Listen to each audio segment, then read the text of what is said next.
Binigyan din ng Department of Foreign Affairs o DFA ang pagkondena ng bansa laban sa marahas na aksyon ng China Coast Guard sa mga tauhan ng Philippine Navy sa Ayungin Shoal. Kasabay ito ng bilateral meeting ng DFA at Foreign Minister ng China kung saan labag umano ang mga ginawang hakbang ng CCG sa maritime rights ng bansa. Ang mga detalye tinutukan ni Karen Oyong. Iginiit ni Department of Foreign Affairs o DFA Secretary Maria Teresa Lazaro ang protesta ng bansa laban sa marahas na aksyon ng China Coast Guard o CCG laban sa isang Filipino Navy personnel sa Ayungin Shoal na nagdulot ng pinsala sa nabanggit na personnel at rubber boat ng Philippine Navy na gamit habang nagpapatrolya sa mga karagatan malapit sa Ayungin Shoal.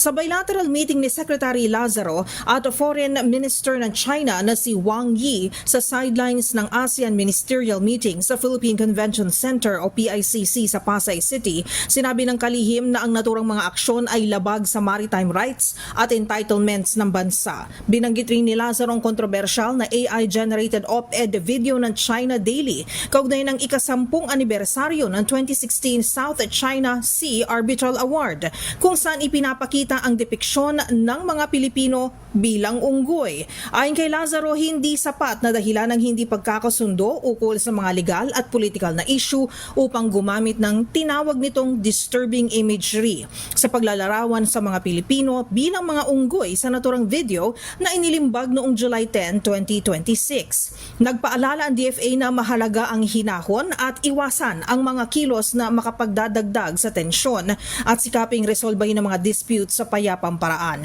Kasabay nito, pinahalagahan naman ng magkabilang panig ang bukas na daluyan ng komunikasyon upang mas paigtingin ang pagkakaunawaan at mapagtibay ang confidence-building measures. Kasama rin sa diskusyon ni Lazaro at Wang Yi ang pag-usad ng negosasyon para sa ASEAN-China Code of Conduct in the South China Sea at nagpakita ang dalawang bansa ng kagustuhang magipagtulungan upang matapos ang negosasyon para sa isang binding na COC bago matapos ang taon.